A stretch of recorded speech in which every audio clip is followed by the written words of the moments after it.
todos viendo lo que estoy haciendo ahora. Ya, entonces, la última clase estuve analizando costos dentro de lo que es el tema de la formulación y la evaluación de proyectos. Entonces voy a retomar desde el concepto de costo diferencial, vi también costo incremental, costo de oportunidad, analizamos varias cosas. Y colocamos este ejemplo. Si la empresa tenía, estoy en el mismo LMS, el mismo punto que tienen ustedes, lo mismo que están viendo ustedes o que pueden eventualmente ver. Entonces teníamos un caso de si la empresa funciona en capacidad normal, está usando 82.000 unidades y tiene una capacidad de producción máxima de 96.000, por lo tanto está dentro del rango, ¿cierto? Y le piden 7.000 unidades adicionales. Estas 7.000 unidades están perfectamente dentro de la capacidad productiva, llegaría a 89.000, está dentro. Por lo tanto, su estructura de costos no debiera variar dentro de ese intervalo.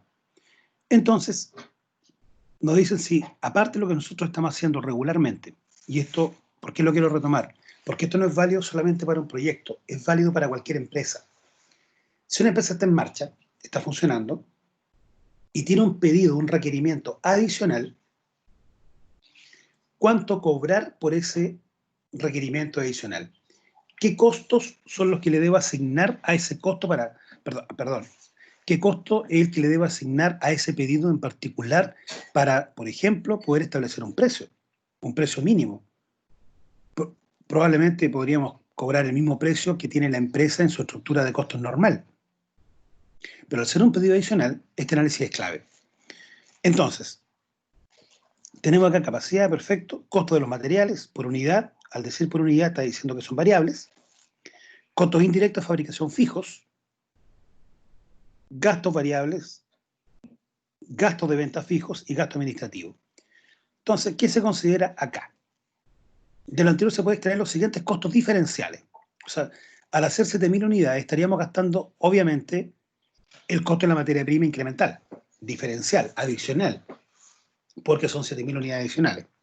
El costo de la mano de obra, habría que pagar probablemente para que eso se hiciera, se haga. Y por supuesto los famosos CIF, los costos indirectos de fabricación o producción, ahí están. 13,6. Entonces, ese 13,6, todo lo demás pasa a ser un costo hundido en este caso. Por lo tanto, este es el precio a establecer al menos. O sea, este es el umbral, el costo, el piso de los valores en los cuales se podría pensar en una cifra. 13,6 por unidad. Ya 14 nos estaría dando un diferencial a favor. ¿Por qué? Porque todo el componente que es fijo se va a mantener constante y por lo tanto con esto estaríamos cubriendo solo el variable de la producción adicional de 7.000. Eso es. Bien, en proyectos se trabaja mucho con el tema de costos futuros en relación a que el concepto de costo se refiere a egreso, no solamente a un costo. Puede ser costo-gasto, egreso, costo del periodo, que es lo mismo que decir gasto. Entonces, costo o costo del periodo. Costo de producción o costo del periodo. A eso me refiero. Entonces, me expliqué largo la semana anterior respecto al abandono oportuno. De hecho, en uno de sus artículos más importantes, Michael Porter dice, primero hay que saber cuándo entrar y cuándo salir. Y además dice que un buen planteamiento estratégico dice lo que vamos a hacer, pero también deja claro lo que no vamos a hacer. Cito a Michael Porter, dado que tiene relación con lo que expliqué y voy a volver a reiterar ahora. Entonces, al no abandonar oportunamente una actividad productiva, podemos tener después egresos adicionales y apalancar mucho a la empresa en el futuro. Entonces, colocarla en cierto nivel de riesgo. Entonces, hay ciertas barreras para salir oportunamente. Les comenté el caso de una empresa de retail de aquí en la región del Maule, donde, claro, seguía funcionando, tenía costos operacionales altísimos, el recurso humano estaba con la ley antigua, porque llevaba mucho tiempo, donde no corrían los 11 años, sino que todos los años de antigüedad para el caso de despedir e indemnizar. La deuda total de la empresa estaba en más de 2.000 millones de pesos y ya con los intereses, repactación y todo ya estaba pagando gastos financieros por cerca de 500 millones de pesos mensuales. O sea, imagínense el nivel de repactación. Ya está, al haber repactado, ya tenía una cierta situación y haber caído en morosidad en algunos créditos, ya coloca a la empresa o a las personas que están a cargo de la empresa, junto a la empresa, en una condición de no acceso a crédito. O sea, a punto del default, a punto de la suspensión de pago. Ahora, ¿qué pasa con eso? En ese minuto no es mucho lo que se puede hacer. No es posible darle, inyectarle oxígeno a la empresa porque primero no hay acceso a crédito. Segundo, la empresa está en un problema que pudo haberse evitado en términos de números negativos, tan negativos. Pudieron haber sido menos negativos esos números. Entonces, con esto quiero llegar a que el tiempo es clave. La empresa finalmente quebró. Era una empresa que vendía de todo tipo de cosas, tipo no tan grande como Multicentro, pero digamos como Germania en términos de la variedad de productos que tenía, quizá un poco menos, más orientado a la ropa. Y fue de acá, de una empresa que fue sumamente exitosa, de las más exitosas en su momento en la región del Maule, en los años 80 me refiero, y que en los 90 empezó a caer y a finales de los 90 lamentablemente quebró. De hecho, en el lugar donde estaba esa tienda hoy día hay un banco. Ni siquiera pudieron retener el local, que era propio. Ok, entonces el abandono oportuno es clave. Lo mencioné la semana anterior, dije que si algunos querían profundizar, pero finalmente terminé explicando, al menos conceptualmente, que existe un método para poder evaluar y dar cierta flexibilidad a los proyectos. Eso no lo voy a pedir para el tercer informe porque, vuelvo a repetir, esa es ya materia prácticamente de posgrado, que es valoración de proyectos vía opciones reales. Pero lo doy porque sé que algunos están trabajando en tema de proyectos, están haciendo su práctica en proyectos y más de algunos se quiere dedicar al tema de los proyectos. Por lo tanto, lo quiero orientar ahí, incluso en más. Si necesitan, vuelvo a repetir, material, no tengo ningún problema en facilitar material, tengo material de eso. Material ya, digamos, de evaluación de proyectos mucho más avanzada, para los que quieran profundizar en eso. ¿Ok? Con lo que ya están viendo, por supuesto, están en condiciones de enfrentar cualquier tipo de proyecto, pero existen cosas mucho más modernas. Las opciones reales hoy día no se tienen ni siquiera en proyectos de Estado, o sea, un proyecto Corfo no pide eso. Un proyecto Corfo, que es, por dar un ejemplo, un proyecto de 80, 20, 30, 40, hasta 200 millones de pesos, las cosas que va a pedir, todas esas cosas ya las hemos visto en el curso, prácticamente todas. Me faltan solamente algunos elementos de números que voy a trabajar hoy día y la semana siguiente. Por lo tanto, ese es el parámetro, incluso con algunas cosas que tienen análisis más finos de lo que realmente se pide.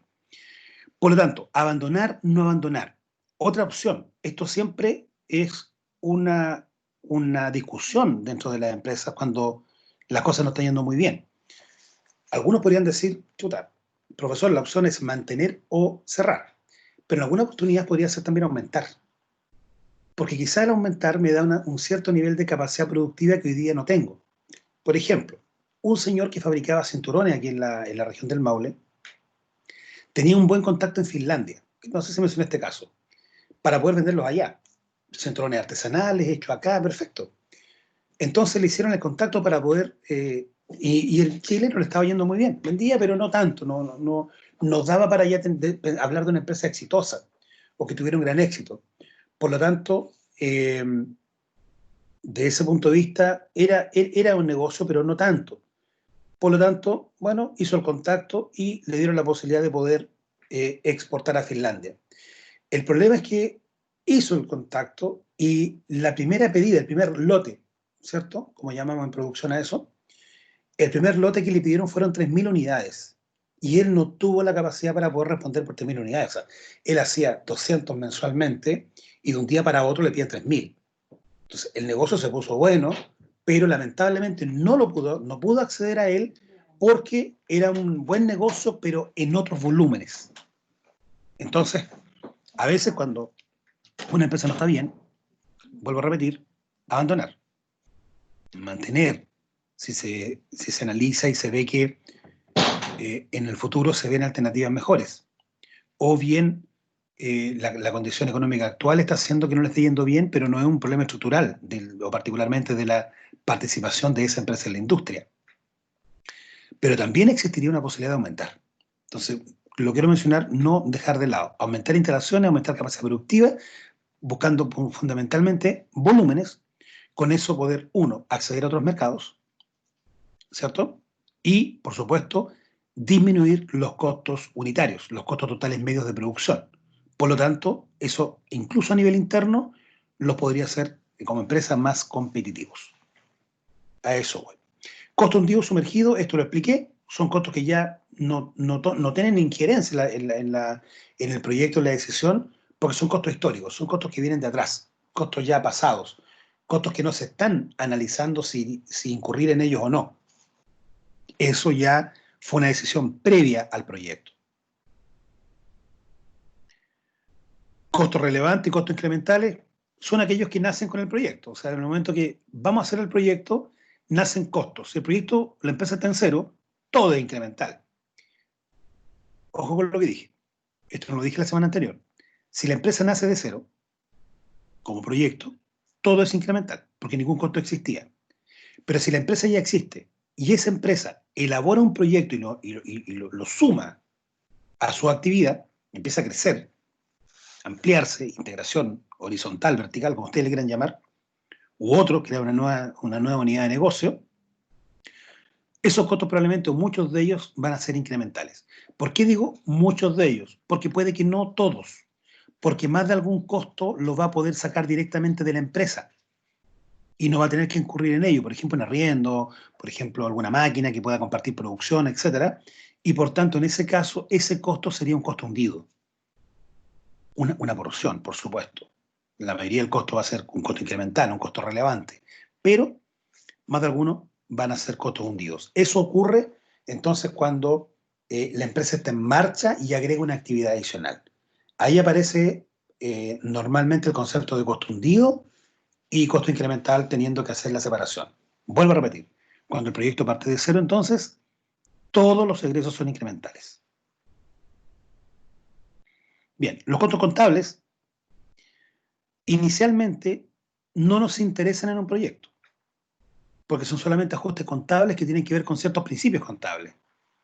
Hoy día las normas NIC, las NIF, perdón, o las IFRS en inglés, que son las que establecen cómo por lo menos las sociedades anónimas abiertas tienen que llevar su contabilidad. ¿Por qué no sirven en proyectos? ¿O por qué no se estiman en proyectos? Porque al ser solo contables, no representan necesariamente gastos desembolsables.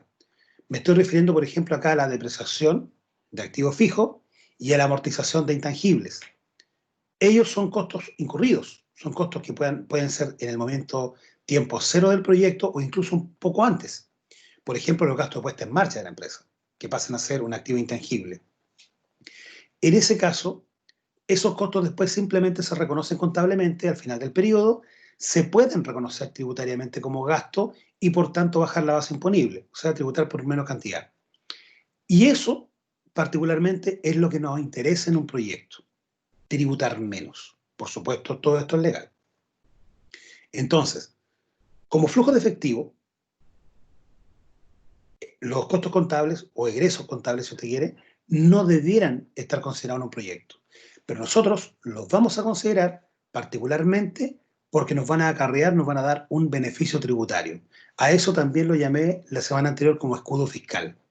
Lo mismo cuando expliqué en la clase anterior, está grabada, lo que es el tratamiento de la depreciación, perdón, el tratamiento de las pérdidas de un periodo y cómo esas pérdidas se pueden contablemente acumular y después de eso funcionan como escudo fiscal para cuando la empresa tenga efectivamente utilidades.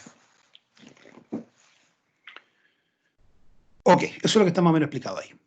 Hoy día voy a seguir profundizando en temas de costos, no le voy a hacer a sacar un costo de materia prima, ustedes ya saben cómo se hace eso, pero sí voy a ir un par de cositas que podrían ser interesantes. Entonces, subí un caso, yo lo dejé arriba la semana anterior, un caso puntual, PC Machine Corporation, y ahí se explica cómo los señores tenían su proceso productivo, fabricando tipos de productos, mucho conocimiento de la informática. Podría leerlo, en realidad. Sí, podemos leerlo, sí, es cortito, de una página y media. La empresa PC Machine, ¿cierto? Incorporation, fundada en la segunda mitad de los años 80 en Manhattan por Rick James y Giorgio Moroder, ¿cierto? De profesión ingeniero en sistemas, uno de ellos, quien había logrado reunir algunos recursos en la antigua empresa en la cual se desempeñaba como ingeniero de software, y Moroder, ingeniero eléctrico con un MBA en Wharton, quien conocía el negocio del armado y venta de PC. Wharton se refiere, un dato, no sé si es importante, pero Wharton es la Escuela de Negocios de la Universidad de Pensilvania, como dato, solamente como dato. Y otro dato también importante, es una de las ranqueadas top a nivel mundial. En alguna oportunidad como escuela de negocios ha estado incluso mejor ranqueada que Harvard. Pero es muy específica de negocios, por eso es que la gente no la conoce. Ambos hicieron un joint venture. Joint venture, ustedes más o menos saben lo que es una alianza estratégica entre personas, en este caso, que tienen conocimientos distintos, pero que son completamente complementarios. Se pueden producir sinergias a partir de eso. Eso fue lo que hicieron, un joint venture. Donde James aportaba los recursos financieros y Moroder el know-how. Ok. Regularmente el joint venture funciona de esta manera, pero lo más habitual es que sean conocimientos, habilidades, expertise en cosas distintas, más que uno sea el socio estratégico que aporta el capital. Pero también se podría considerar como joint venture. Actualmente ambos siguen siendo los dueños de la compañía, pero se encuentran invadidos por la excesiva competencia tras la masificación de empresas del rubro. Sus utilidades han ido en descenso. Ellos fabrican solo 2 tipos de PC, para los cuales tienen contrato con la Universidad de Yale. Moroder, quien tenía mucho conocimiento del área, no había tenido problemas de producción en años anteriores, dado que como la demanda de PC era inelástica, el precio no debía ser competitivo. Hoy la situación ha cambiado. Cada día una empresa distinta ofrece un nuevo precio y más bajo. En este contexto, Moroder sostuvo una reunión con James para plantear la necesidad de reestudiar la estructura de costos, dado que uno de los productos marginaba muy poco y el otro estaría generando pérdidas. Él pensaba que la solución pasaba por eliminar el producto que generaba pérdidas, pero optó por plantearle el problema a su socio. Tras una reunión de más de 2 horas, decían contratar a John Anderson, contador de la Universidad de Concordia. Concordia, eso está en Canadá. Es una de las mejores escuelas o fue por lo menos, no sé el ranking ahora, pero fue en su momento la mejor escuela de contabilidad y gestión del mundo, la Universidad de Concordia. Quien además había integrado el equipo asesor con Robert Kaplan, experto en control de gestión de reconocimiento internacional. O sea, uno de los Balance Scorecard, Kaplan y Norton. La siguiente información fue entregada al señor Anderson acerca de las actividades de producción y los costos asociados a cada producto. Esto se muestra en la tabla siguiente. Y ahí está un detalle de los costos de cada uno. Ahí está el tipo de producto, el XT y el ATX. Y ahí está. Producción, cuánto se produce en general, 20.000 y 30.000. El precio de venta, los materiales directos, costos indirectos, mano de obra horas de ensamblado, armar los equipos, horas de instalación de software, formatearlos, horas máquina, procesamiento seguramente, horas mano de obra directa, horas de diseño y horas de manejo de materiales. Estos detalles regularmente lo entrega la gente de producción, todo lo que hay. Y datos como esto. En producción no van a entregar datos más exactos que esto, cuánto gastan en cada uno, y regularmente los costos, por ejemplo, los materiales y todo, está respaldado o en facturas o en pago de sueldos, entonces son fácilmente verificables los números. Anderson agrupó primero las actividades en conjuntos homogéneos, tomando como base procesos comunes, niveles de actividad y relaciones de consumo. Posteriormente asigna los costos indirectos a cada actividad. Bien, ¿qué significa esto?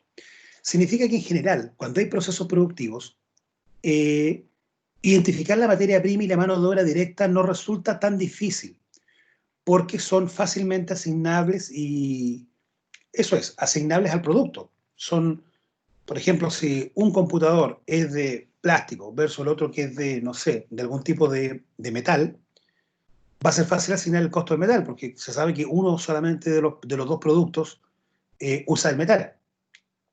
El problema es cuando hay costos compartidos. O sea, lo conocemos nosotros regularmente como un CIF o GIF, como un costo indirecto de fabricación. Ahí hay una problemática. Entonces, siempre, casi siempre, no quiero ser tan exhaustivo, casi siempre los costos indirectos son uno de los principales dolores de cabeza en la empresa. Porque este ensamblado uno dice, bueno, se gastaron 320.000, pero ¿cuánto es de cada producto? Y en este caso solamente es un ejemplo con 2, podrían ser más. Maquinado, instalación de software, diseño, manejo de materiales, etc. Bien, los gastos de administración y venta ascienden a 46.500 y la tasa impositiva es del 30%. A partir de lo anterior, etcétera, etcétera, se piden varias cosas, pero yo lo que voy a hacer aquí particularmente es calcular el costo indirecto de producción. Aquí está. También está esto en LMS. Todo esto en LMS. Ahí está el caso. Ahí está el producto XT, producto ATX, horas máquina. Ya. ¿Por qué uso esto? Chiquillos, voy a marcar esto acá. Este es el método tradicional para asignar costos. Tradicional y que se ha utilizado y se sigue utilizando durante décadas. ¿Cómo? Tomar los CIF y utilizar algún patrón que permita asignarlos. Una forma, siempre se utilizan dos para la forma más clásica. Una, horas máquina, se toma el proceso digamos, de maquinado, el más grande, y en base a eso se asigna. Por lo tanto, ¿qué es lo que uno diría? Bueno, en este caso, ¿cuántas horas funciona la máquina? Voy a inventar, 10 horas. Ok. ¿Y cuántas horas trabaja en el producto A? 6 horas. Y en el B, producto trabaja 4 horas. Entonces dice, bueno, en función de las máquinas, de la hora, de la asignación de horas máquina, se van a asignar todos los CIF. Ya, esa forma se usa y se ha usado por décadas.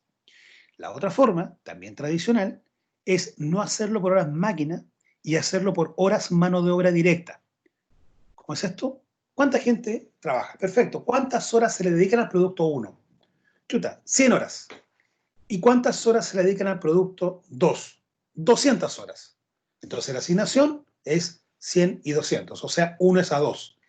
Y con esa relación se reparten todos los CIF de la empresa a estos dos productos. Entonces alguien podría decir, chuta, profe, pero no todos los CIF van en la misma proporción, porque puede que un producto consuma más un CIF que el otro en un proceso y en otra actividad sea al revés. Eso es verdad. Y por eso que siempre ha sido a nivel de costeo en proyectos y en empresas, siempre ha sido un dolor de cabeza los CIF. Siempre ha sido un problema, pues justamente por lo mismo y porque son varios. Entonces, bien, con esto, ¿qué es lo que se hacía? Bueno, se saca un factor. ¿Cuánto fue el CIF total? Veamos. 4.410.000. Ahí está. Costo indirecto, ahí está. Todo esto lo tienen ustedes. 4.410. Bueno, y con eso, ¿qué es lo que hago? Bien, si se dan cuenta, ahí está el valor. Aquí está los 173, que es el total de horas máquina. Este valor está aquí. Este valor está aquí, total. Es el mismo.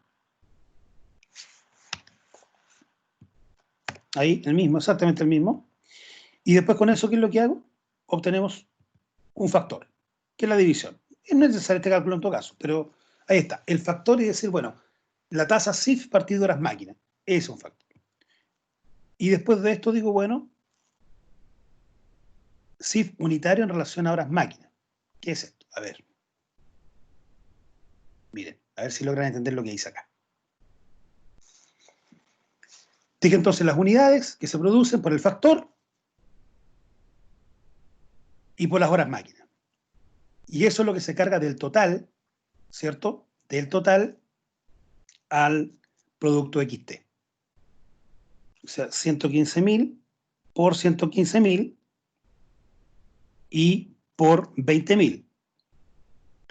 115.000 por el factor y partido por 20. Ahí está. Y el otro es 49,28 obtenido de la misma manera. Y con esto la empresa, ¿qué es lo que puede hacer? Si hay consulta, me preguntan, chiquillos, si no van entendiendo, voy muy rápido, cualquier cosa. Con esto la empresa toma el precio unitario, que lo tenemos, la materia prima, la tenemos, mano de obra, y este era el dato complicado.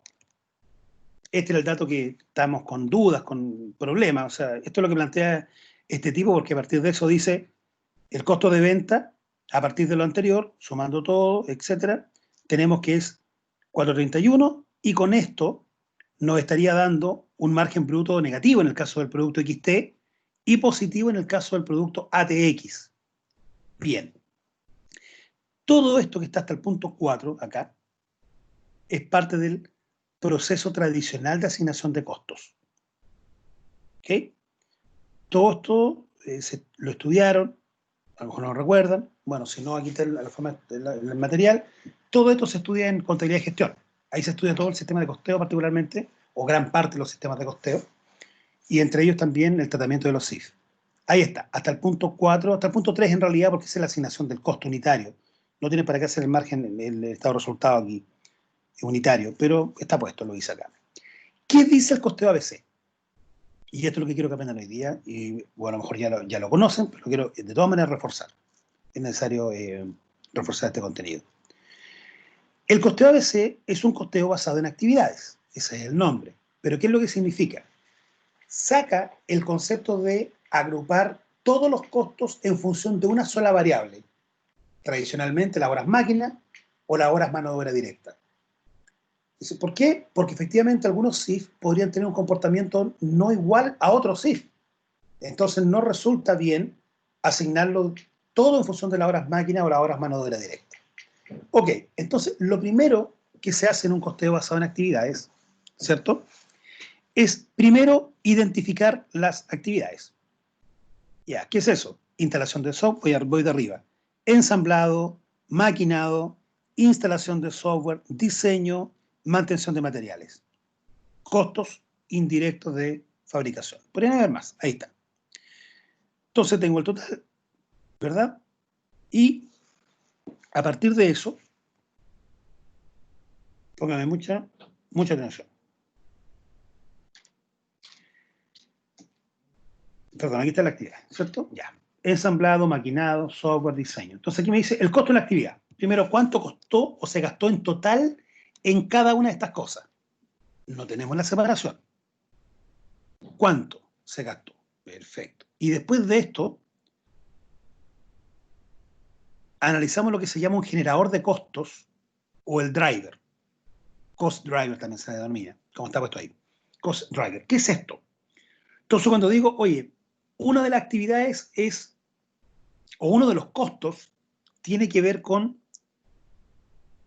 consumo de combustible. Entonces, maquinado, trabajo maquinado, ensamblar, claro, ya, consumo de combustible. Entonces busco el driver. Entonces yo diría, bueno, si voy a trabajar con combustible, ¿cuál va a ser mi unidad de medida? En el fondo es la unidad de medida. Podrían ser horas, en este caso son todas horas, por eso doy el caso del combustible. El combustible podría ser en litros. Entonces voy a decir, bueno, ¿cuál va a ser mi unidad de medida? Litros, podrían ser kilos, podrían ser horas. Entonces, horas dedicado a eso, horas máquina, horas de instalación de software, horas de diseño. Y aquí está el total de horas. Entonces tengo el dinero que se ocupó y cuántas horas representan ese dinero. Entonces, el maquinado, el costo de la actividad, el maquinado se usaron 173.000 horas y el costo total fueron 750.000. Entonces, ¿qué es lo que se hace después? Se asigna el costo en función de la actividad. Y este dato sí lo tiene producción. Entonces pregunto, ya, en ensamblado, ¿cómo anda? En ensamblado se utilizan, fíjense, aquí pueden ver cómo se calculó. 320.000, vamos al 320.000. Ya, el costo total de ensamblado. Perfecto. Pero, en este caso, por 150, ahí está el cálculo, chiquillos, para que lo vayan todos entendiendo. Voy explicando cómo lo hice. Tomo entonces, 320, ¿qué es lo que es? Este que está aquí en el paréntesis en el torpedo, indicando qué es lo que hice acá, cómo llegué a ese valor. ¿Cómo llegué a estos valores? Entonces, 320.000, ¿cierto? 320.000 por 150 de 320, por 150 de 320. O sea, estoy diciendo, el ensamblado fueron 150.000 de un total de ensamblado de 300.000. Es la proporción. 150 de 320. Y el otro va a ser, por supuesto, exactamente igual, pero con la otra proporción.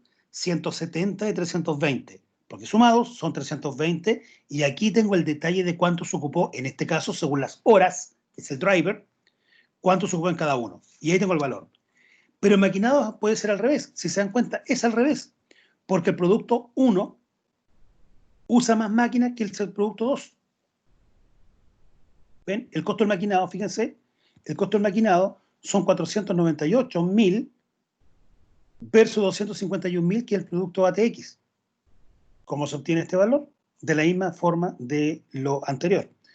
Entonces, el costo de instalación de software, lo mismo. Chiquillos, ¿a dónde quiero llegar con esto? A que usted tiene un valor total y usted diría, profesor, de instalación de software, aquí se gastan 2/3. 2/3, 1/3. 1/3, 2/3 acá, 1/3 acá. Da igual. Lo importante es flexibilizar cada uno de estos costos y no decir que todos tienen un comportamiento en función del mismo patrón. Ese es el concepto fundamental. Este dato se obtiene dentro de la empresa. La gente que trabaja ahí lo dice. Entonces, ¿usted qué es lo que va a hacer? Va a ir haciendo o rehaciendo el cálculo CIF por CIF. Haciendo una asignación de regla de 3 matemática muy simple, pero haciéndolo por cada uno. Y donde se va a encontrar que en algunos casos un producto puede ser más caro en ese costo particular que el otro, pero en otro tipo de costo, también CIF por supuesto, podría ser al revés. Con esto, el mismo CIF, que ya sabemos cuánto es, siguen siendo 4.410. Lo que estamos haciendo es tratando de precisar un poco mejor ese valor. Obtenemos los costos, obtenemos el CIF de producción, el número de unidades, también está dado, y saco el CIF unitario. Y con esto que tenía aquí arriba, un estado de resultado, ¿cierto? A nivel de costos, lo hago de nuevo, pero con CIF. Aquí está. Fíjense lo que pasó. Al hacer esta asignación, que es más completa, nos damos cuenta, voy a tratar de que se vean los dos, no alcanzo, está muy allá, pero si se dan cuenta, en este caso, el margen del producto XT, 26.52, el margen de la TX, menos 8.35. Esto es mucho más exacto que lo anterior. Fíjense cómo estaba la cosa antes. Estaba al revés. Como la asignación de costo estaba muy torpe, muy mal hecha, el XT figuraba con pérdida y el ATX con márgenes positivos. Ahora, ¿cuál es el tema? Que uno de los socios de la empresa estaba pensando en liquidar este producto porque estaba a pérdida, pero optó por conversarlo primero, por verlo a nivel técnico y contratar gente para eso. Tras el nuevo costeo de CIF, se dieron cuenta de que era exactamente al revés. Era el producto 2 el que estaba generando los problemas en la empresa y no el producto 1. Esta situación no se pudo haber advertido sin haber utilizado el costeo, en este caso, costeo ABC.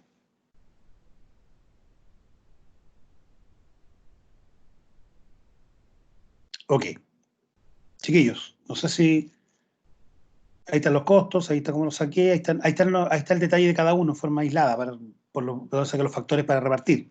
Horas de instalación, ahí está 380, por ejemplo, de XT, 1100 de ATX. Con estos valores usted hace la asignación. Esta es la proporción que hay que hacer. Y con eso, en Excel o cualquier parte, lo mismo, le asignan ese valor que está ahí. Se le va, digamos, asignando en función de cuánto ocupa cada uno. Esto es ABC. No es más que esto, que es lo que pueden cambiar. Pueden cambiar estos costos, que pueden aumentar. Pueden ser más los costos de los CIF.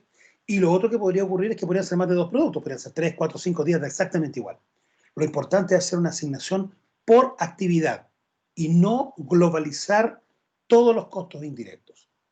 Por lo tanto, en función de lo que ustedes van a hacer, ¿cierto? Para la última etapa en su proyecto, sería bueno analizar la forma en la cual van a obtener un costo. Entonces, claro, tengo materia prima, tengo mano de obra, sí, perfecto. ¿Y qué pasa con el CIF? Que también es un elemento del costo. Y esos CIF, por característica, siempre son compartidos entre actividades. Por eso el tema. Bien, ¿consultas? ¿No? ¿Sí?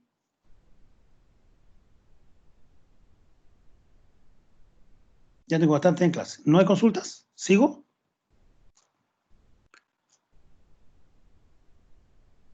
Ya, bueno, no hay consultas. Esto está entonces en el sistema, este ejercicio. y el desarrollo en Excel, tal cual la tengo yo con estado de resultado terminado incluso. Ahí está, también. Todo está en el Excel, está en el LMS. Chiquillos, saliendo de costos ahora, vamos a iniciar la última patita en términos de contenidos. Para eso, voy a abrir nuevamente el Excel, pero una planilla nueva. Y aquí necesito sí colaboración de ustedes.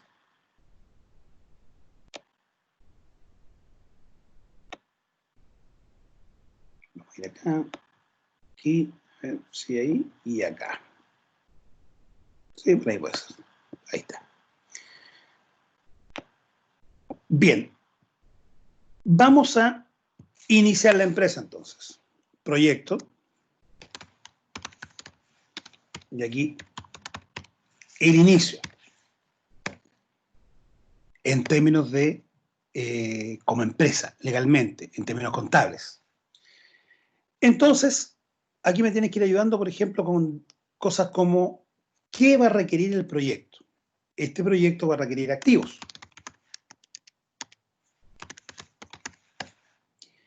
¿Cierto? Y dentro de esos activos ustedes me van a decir, profesor, pero requiere también activos, pero no solamente solo activos. Primero, requiere activos corrientes. Por acá va a requerir activos no corrientes.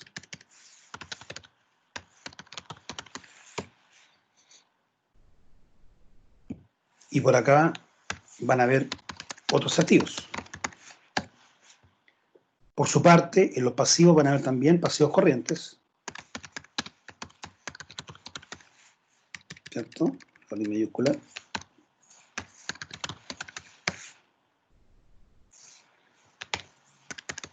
Pasivos no corrientes, o sea, a largo plazo. Y finalmente por acá van a estar el patrimonio. Ok. Ya, chiquillos. Entonces ahora ustedes me ayudan. Dejar tu espacio, pero puede que no sean tantos los que vamos a requerir. ¿Qué va a necesitar el proyecto, digamos, el primer año, desde el comienzo, para poder funcionar, incluyendo, por supuesto, las inversiones? En términos generales, ¿qué requiere un proyecto?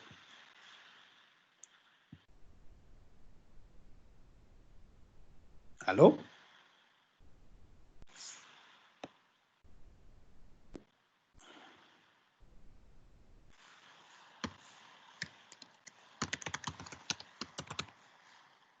Caja, Balance, profe. balance general, balance. ¿Bien? ¿Qué me dicen?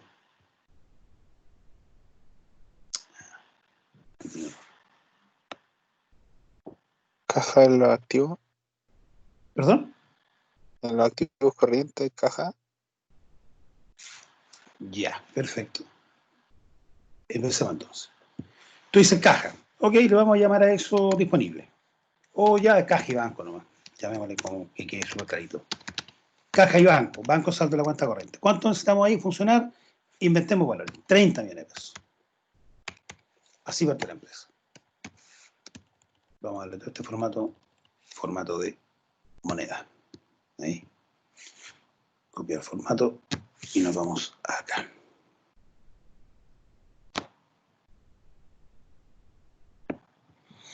Ok, ¿qué más se requiere como activo corriente? Lo clásico, inventario. No sé, 20 millones.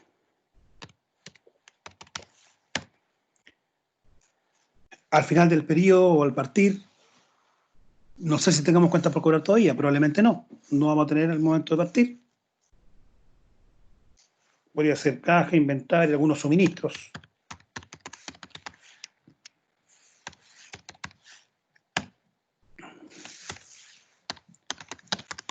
Otros activos corrientes. Ahí agrupo cualquier otra cosa más chica que se me pueda haber olvidado. 7 millones. Puede estar ahí. Perfecto. Listo. Activos no corrientes. Uf. Terrenos. Voy a pensar, depende del caso del proyecto, si es que tiene terrenos. Si no, podrían ser, bueno, puede o no haber terrenos. A lo mejor puede incluir la compra de terrenos.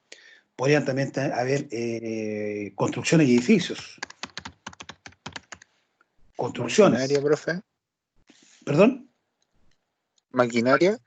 Máquinas y equipos, así se llama la cuenta, perfecto. Máquinas y equipos.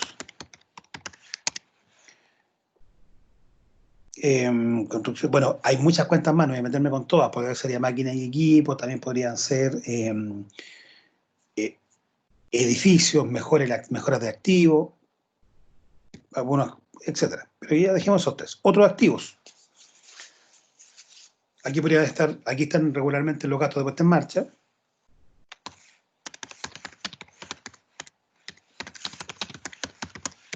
Derecho de marca, por ejemplo. Quiero usar una marca potente. Software. ETC. No puedo colocar ETC aquí. Bien. Total, activos corrientes. La suma de esta cuestión. Pum, ahí está. Ya. Esos activos son los corrientes. Negrito. Activos no corrientes. Terreno. 10.500.000. Eso costó el terreno. Lo estoy sacando sin. Lo estoy trabajando con 3 ceros menos.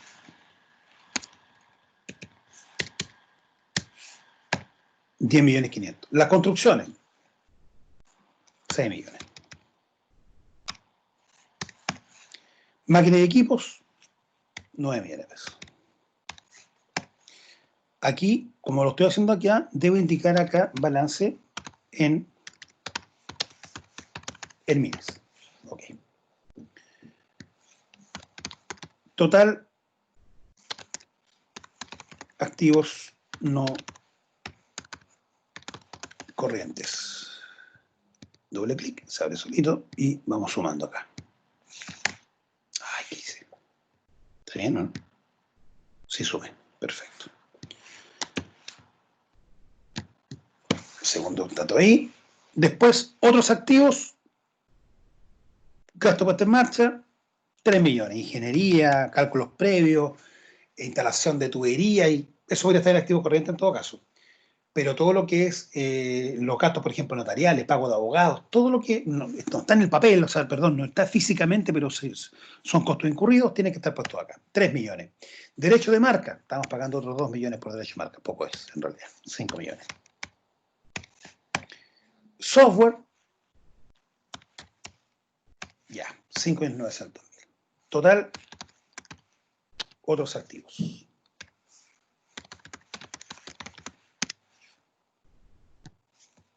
Tenemos la primera parte, de hecho tenemos ya con esto, todos me están siguiendo, chiquillos, bueno, está quedando grabado en todo caso, para los que no han podido estar, porque veo que no tengo tanto quórum hoy día.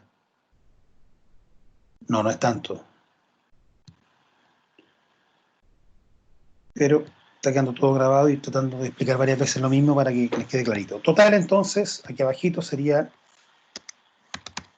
total activos, que sería la suma de qué cosa, chiquillos? La suma de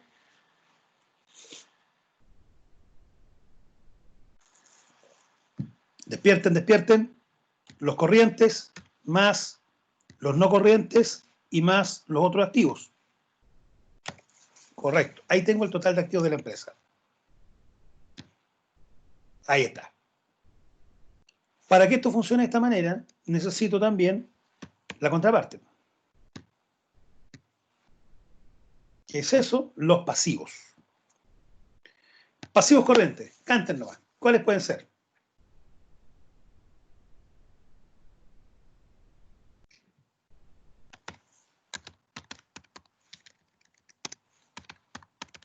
Proveedores, cuentas por pagar,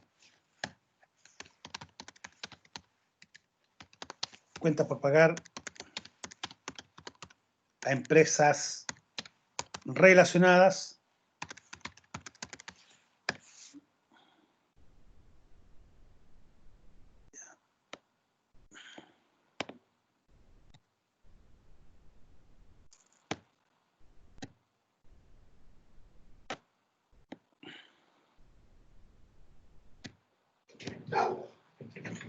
Cuenta por pagar empresas relacionadas, ¿cierto?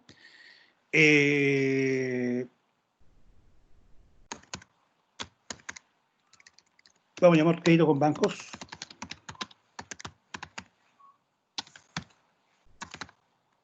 Corto plazo, por supuesto. Lo coloco aquí, aunque te dice, profe, está en pasivo corriente. Es obvio que es corto plazo, sí, pero es que a veces no se considera. Lo pongo ahí. Otros pasivos. Siempre dejo uno abierto por si pasa algo acá. Otros pasivos corrientes. O sea, pasivos que se van a vencer en algún momento, pero siempre dentro de un año máximo. Total, pasivos corrientes.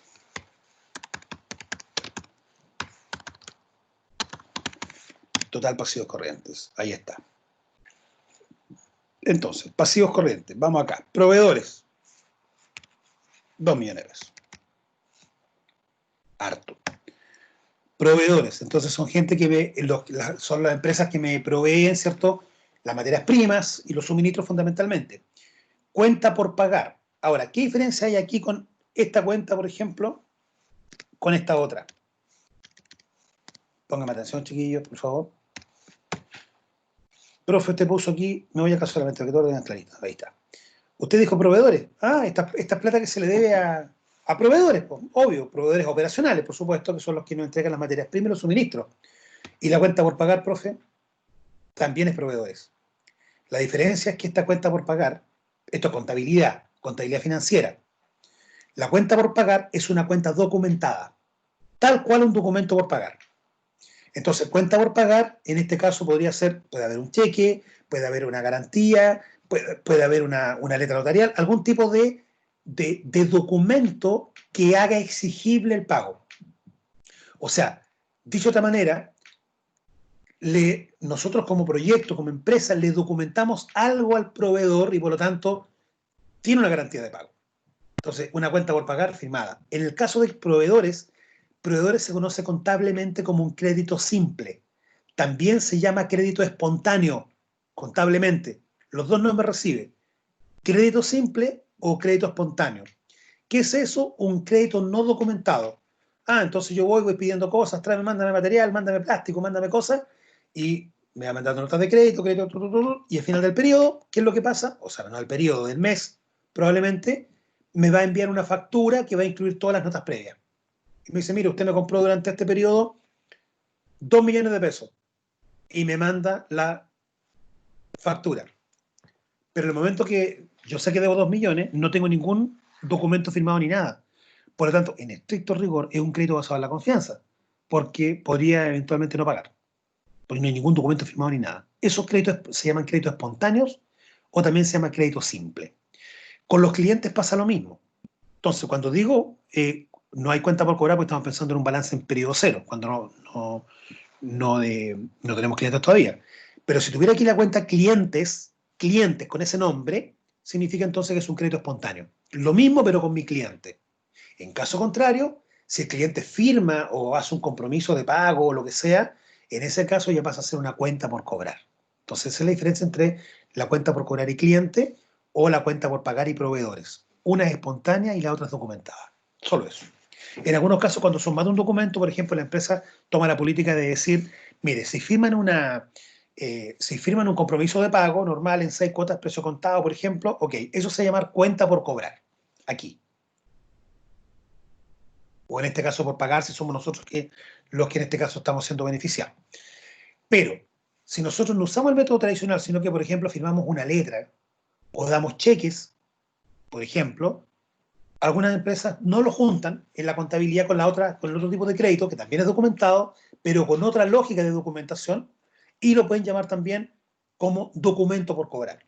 Entonces, hay empresas que manejan proveedores, cuenta por cobrar y documentos por cobrar. ¿Qué diferencia hay entre cuenta por cobrar y documento por cobrar? Los dos tienen documentos firmados, pero son tipos de documentos distintos. ¿Ok? Un repaso rápido de contabilidad nunca está de más, sobre todo en este caso que tenemos que recurrir a estos contenidos nuevamente, ustedes fundamentalmente. Crédito con banco. Esto es un error en realidad. O sea, no un error, pero esto es como, profe, pero si dice corriente arriba, pues obvio que es corto plazo. Lo coloco igual como torpedo. De hecho, algunas empresas, estados consolidados, lo colocan así. Le ponen el torpedo ahí. Lo ponen igual. Lo ponen igual. Uno diría, ¿y por qué? No tiene sentido, pero para que quede súper claro, no está malo. ¿Es redundante? Puede ser. Cuenta por pagar a empresas relacionadas. Ok. ¿Cuáles son las cuentas por pagar a empresas relacionadas? Cuando la empresa tiene participación en otras. Entonces, por ejemplo, es parte de un holding o un conglomerado de empresas. O bien la empresa, por ejemplo, una empresa tiene acciones de otra, acciones largo plazo, acciones con ánimo de quedarse con ella. O sea, la empresa, por ejemplo, dentro de sus inversiones, de lo que tiene, compró acciones de otra empresa que está relacionada. Fundamentalmente eso es para poder tomar decisiones en la otra también. Me explico. Si nosotros somos los dueños de una empresa X, que nace con el proyecto, somos dueños de la empresa, nosotros podemos decir, bueno, ¿quién es nuestro proveedor? La empresa X algo. Perfecto. Compremos acciones y tratemos de tener influencia significativa en esa empresa. ¿Qué es eso? Por ejemplo, comprar sobre el 10% de las acciones que esa empresa tiene. Si compro sobre o al menos el 10%, yo tengo posibilidad o poder de influir significativamente en esa empresa. Así se llama, así se dice. ¿Qué es eso? Uno de nosotros puede ir ahí al directorio y podemos decidir, hacer cosas y manipular un poco. O sea, no manipular, tomar el control, tomar parte del control, ser parte de los que controlan la empresa. Y por supuesto, al tener cierta relación, regularmente hay precios o costos de transferencia más bajos. O sea, se tratan mejor las empresas que pertenecen a dueños relacionados. Por eso se contabiliza aparte. Entonces, hay cuentas por cobrar y cuentas por pagar a empresas relacionadas. Porque yo me relaciono con empresas que están relacionadas conmigo y son clientes míos, y también con otros que son también relacionadas conmigo, pero que son proveedores. Entonces, esas dos cosas existen. De hecho, esto es completamente válido en la contabilidad. Ahora, era tanto el escándalo que hubo con el tema de los costos de transferencia, porque, a ver, todos me están escuchando y ya todos ustedes están en quinto, por lo tanto ya entienden todo lo que voy a decir. Cuando tengo dos empresas, pensemos en la cadena de valor, y yo participo en dos eslabones. Entonces digo, bueno, soy mi proveedor y soy el cliente. Perfecto. Vendo computadores, siguiendo el caso anterior, vendo computadores, los fabrico, etcétera, etcétera, pero además yo no fabrico los procesadores, ni fabrico los towers, ni nada de eso, ni las cajitas donde va el computador. Eso lo compro. Pero si me integro verticalmente hacia atrás, podríamos ser fabricantes de eso. Perfecto. Ahora, ¿qué es lo que pasa? Que como es otra empresa, lo creo como una unidad de negocio aparte, pues yo podría, alternativa 1, integrarlo a mi empresa directamente y ampliar la actividad de mi empresa. Pero con eso sumaría dos actividades fuertes dentro de un mismo root. Si eso tributariamente no sé si es una buena idea, porque aumenta los volúmenes y las utilidades. Bien, si separo y digo, bueno, empresa A relacionada con la B, proveedora, pero finalmente la misma, son los mismos dueños, integración vertical y todo, con eso hacia atrás digo, entonces digo, bueno, yo puedo balancear la utilidad que quiero en la empresa 2 y la empresa 1, a eso es lo que quiero llegar. Si el profesor, la empresa 1 está recién partiendo, por lo tanto no tiene utilidad, no importa. Relaciono, le hago compras, hago ventas y de tal forma por ejemplo, si la empresa 1 está partiendo, yo puedo venderme a la empresa 2 al doble más caro. ¿Y por qué? Bueno, ese es el problema mío. Yo sé a quién le vendo y a quién le compro. Al doble más caro. Entonces, con eso queda con números azules la empresa 1 que está recién partiendo. Me refiero a la empresa que está al lado izquierdo del lado de la cadena de valor. Aquí estoy diciendo esta y esta. Entonces, si esta que es la que está partiendo, porque está en la etapa primitiva, en la onda de la cadena de valor, eso estoy diciendo, está en la etapa primitiva, si esta tiene pérdidas o está partiendo con números muy negativos, yo le compro o esta empresa le vende a esta más caro. ¿Qué hace con eso? Esta empresa baja las utilidades porque está pagando muy caro los precios y por lo tanto al bajar las utilidades, ¿qué es lo que hago? Puedo incluso hasta quedar exento de pagar impuestos. Y esta, como está poquitita, recién partiendo, no alcanza a tocar el umbral y queda también exenta. Entonces tengo dos empresas exentas de pagar impuestos. Si estuviera solamente esa, pago los impuestos. Y si las sumo los dos en el mismo root, una integración vertical sin separación de propiedad, en ese caso pago impuestos por la suma de las dos. O sea, claramente, no tengo que explicar con mayor detalle que lo que más conviene aquí tributariamente es eso. Entonces, Esos costos, esos costos cuando yo le tiro el producto de aquí para acá a un precio X, son los costos de transferencia, de una unidad a otra o de una empresa a otra relacionada. Bueno, fue tanto así que el fisco sacó una circular respecto al tema porque el, el manejo de los impuestos ya finalmente terminó siendo, ¿cómo podríamos decirlo? Grotesco. Grotesco es la palabra. La forma en que las empresas podían hacer estos lavados no lavados, pero estas manipulaciones de impuestos, producto, utilizando ese artifugio, si usted quiere. Entonces hoy día se sigue haciendo, pero se tornó un poquito más complejo que antes. Solo eso.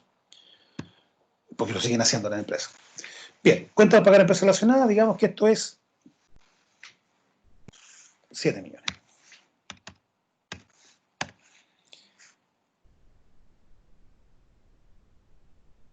4 millones. Aquí sí, 10 millones. Otro pasivo corriente, 5 millones. Bien. Total pasivo corriente, ahí está.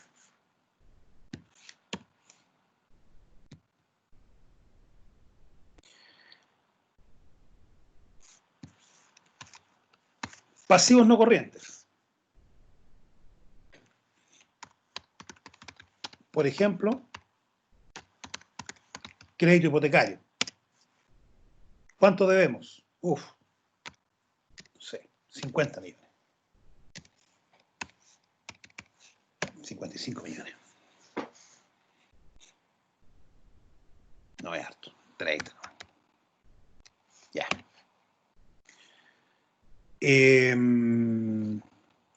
Economía de escala, corto, pego y donde dice largo plazo, corto plazo, coloco largo plazo. Usted va a decir, profesor, mismo ejemplo de arriba, ¿para qué le pone largo plazo si al ser no corriente se entiende que es largo plazo? Sí, pero igual lo voy a poner ahí. Otros 20 millones. No hace daño.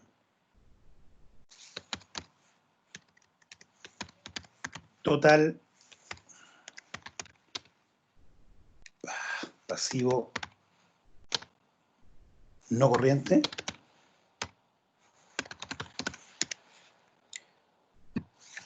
$50 millones, ¿cierto? Y esto suma, ¿cierto? 72.500.000. Por lo tanto, patrimonio. Patrimonio, la cuenta de origen va a ser la cuenta capital. No hay utilidades, no hay utilidad retenida, estamos recién partiendo. Capital, ¿cuánto va a ser? En realidad el capital va a ser la diferencia. Lo que no puede conseguir con financiamiento, hay que ponerlo. 28.900.000. Veamos si es verdad.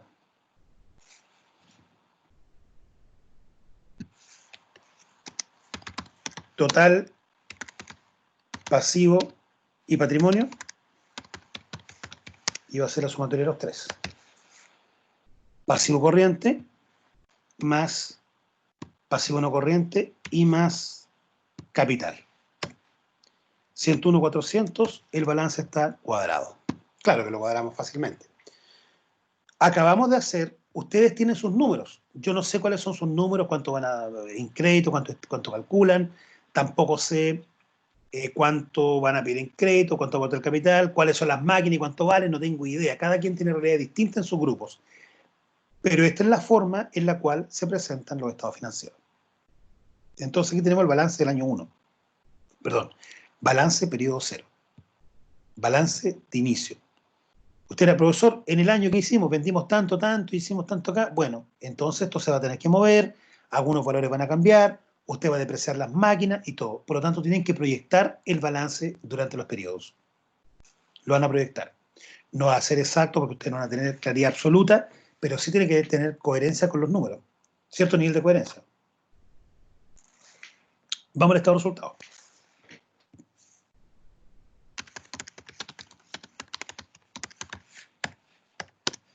Ok.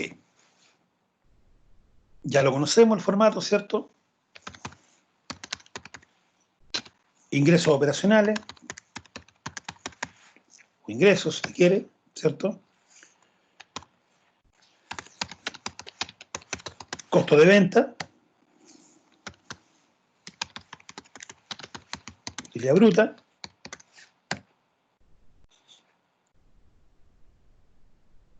Puede ser más detallado, no hay problema, o puede hacerlo directamente así. Perdón. Utilidad bruta.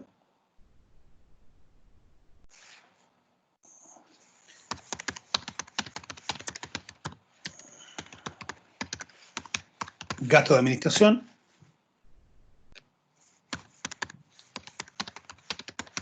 Gasto de venta.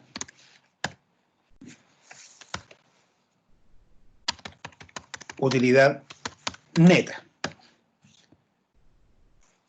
Después de eso usted tiene cosas como, por ejemplo, gastos financieros, que son los intereses del crédito.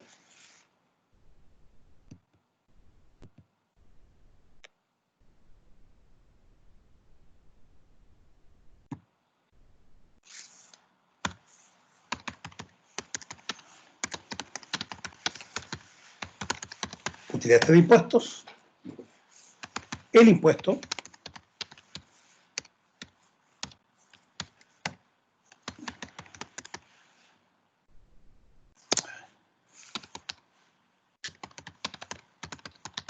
Utilidad de ejercicio.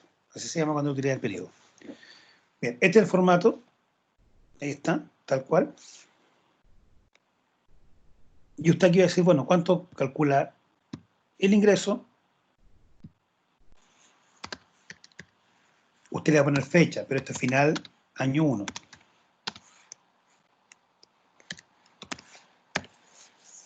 El estado de resultados no se puede hacer en el periodo 0 del balance. O sea, me explico. En el periodo 0 no hay ventas, no hay movimiento. La empresa nace. La empresa nace con un balance, obvio. Tiene que existir como empresa. Pero no tiene actividad cuando nace.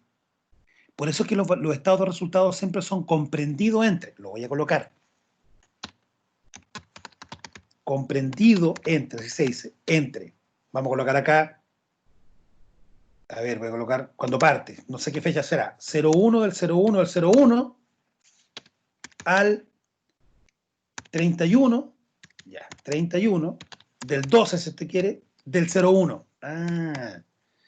Anual, puede ser anual, perfecto. Cuando usted no tiene por qué partir el 1 de enero, puede ser parte el 20 de octubre hasta el 20 de octubre o el 19 de octubre del año que viene. Un año. ¿Listo? No hay problema. Ahí está. Entonces yo sé que durante ese año este fue el movimiento. Muy probablemente con pérdida, porque el primer año, como ustedes saben, no nos conoce nadie, estamos trabajando prácticamente con capital de trabajo, porque los ingresos van a partir, pero probablemente no sean tan rápidos y tan cuantiosos tampoco. Entonces es muy razonable, chiquillos, muy razonable que el primer año, inclusive el segundo y eventualmente hasta el tercero, pueden tener pérdida. Si la empresa requiere ciertos niveles de inversión muy altos, puede que su break-even point, que se llama, break-even point, su punto en el cual ya logre autofinanciarse sola, puede ser 3 años del segundo para el tercero, del primero para el segundo, o bien al final del primero. Por lo tanto, no hay ningún problema en que esto sea negativo los primeros años. Puede ser, o el primer año. Puede no serlo también. Y vuelvo a repetir, no hay problema con eso. Usted lo que tiene que hacer es reflejar los números que corresponda y que crea que son los correctos. Ya lo he dicho en oportunidades anteriores. Acá no se trata de cuál proyecto es el que tiene mayor van que el otro. No. Yo necesito calidad en la evaluación. Y una buena evaluación es también la que te dice, profesor, este proyecto que usted me asignó, porque yo lo asigné, no va. ¿Por qué? Porque mire, le buscamos por todos lados y nos dan los números. Para poder hacerlo bien requiere mucha inversión, requiere mucha mano de obra y por el nivel de mercado, etcétera, etcétera, no funciona. ¿Y eso dar un van negativo? Ningún problema. Yo necesito buenas evaluaciones. Que ustedes aprendan a ser buenos evaluadores y formuladores de proyectos. ¿Ok? No en esta etapa, por lo menos, andar buscando ideas súper exitosas. No. De hecho, la idea se las di yo. Los temas se los di yo. Por lo tanto, no fuercen resultados. Eso es lo que quiero decir. Pueden tener excelente calificación con un proyecto malo. No hay problema. Problema con eso. Pero que esté evaluado malo. perdón, que esté bien evaluado y dé resultado como malo. Eso es. Entonces, ingresos operacionales, ya no les voy a explicar cómo se llena esto. Simplemente este es el formato para que homogeneicemos el formato de cómo vamos a presentar nuestro resultado. Por lo tanto, periodo 0 va a haber un balance, va a haber al final del periodo 1, del periodo 2, periodo 3, periodo 4. Estado de resultado vamos a tener siempre uno menos, porque el del 0 no va a estar. Entonces vamos a tener entre el 0 y el 1, entre el 1 y el 2, entre el 2 y el 3. Entonces, el proyecto así, a 10 años vamos a tener 11 balances y 10 estados de resultado. Eso es lo correcto porque es por el concepto de comprendido entre y entre. Eso es. Esto es un torpedo también. Este que está aquí es un torpedo. Como para que se puedan guiar. Ok. Estado de resultado. Bien. Chiquillos. Ya expliqué. Ay, no lo he guardado todavía. Ya expliqué cómo se hacía el balance. Esto es, ¿eh?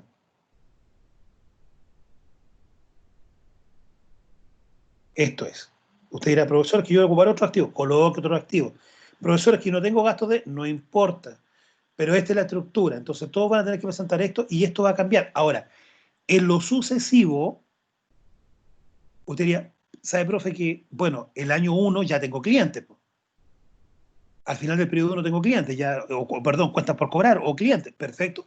Usted agranda esta cosita y le coloca. Esta plantilla quedó hecha. Usted lo agranda y le coloca la cuenta adicional. Sabe que después ya no estamos trabajando con una empresa relacionada.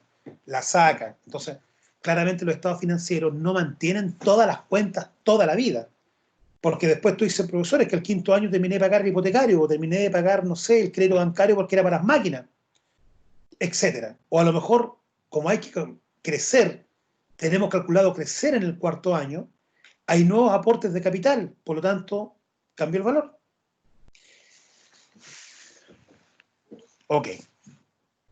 Como les quiero dejar lo más avanzado posible esto, los voy a ayudar con el periodo 1. ¿Qué debiera ocurrir en el periodo 1?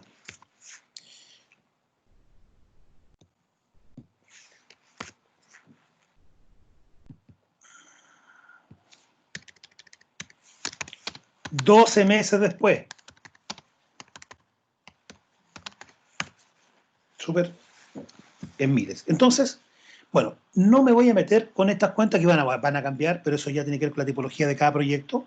No lo sé. Pero acá, sin duda, va a aparecer otra cuenta. Va a estar, va a estar aquí. Sí. Voy a tener que colocarla. Ya, la voy a abrir aquí. Insertar toda una fila. Va a aparecer la cuenta de clientes o cuenta por cobrar, que no la tenían. Nace esta cuenta, porque ya tienen clientes y van a cerrar el periodo con gente que le está debiendo. Cuentas por cobrar, probablemente, cuenta cliente o documentos por cobrar, ¿cierto? Ya, primera cosa. Proveedores, esto no debiera, hasta aquí por lo menos, tener mayor complicación. Van a cambiar, por supuesto, los valores. Pero acá,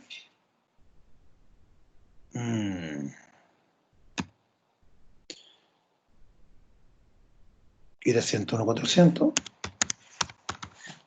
Ok. Aquí, ¿qué va a aparecer? La utilidad del ejercicio.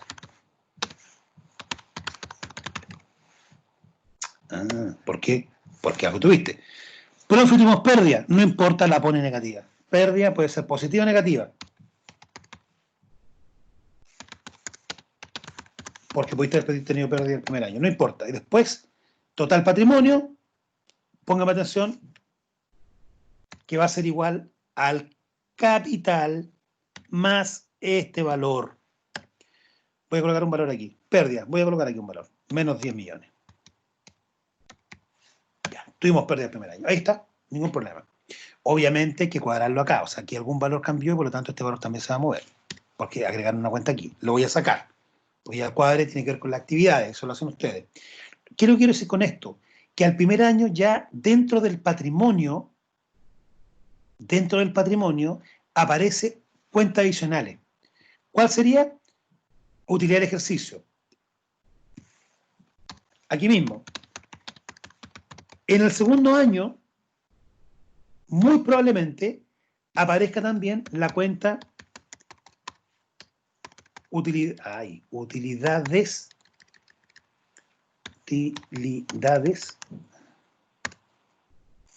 ahí está, retenidas. Segundo año. ¿Por qué retenidas para futuras inversiones? Profe, para mantenimiento. Chuta, es que de repente tenemos que mantener la empresa, que todo funcione bien. Está puesto en el flujo de caja también. Va a estar puesto. El flujo de caja es lo que vamos a empezar a ver también ahora.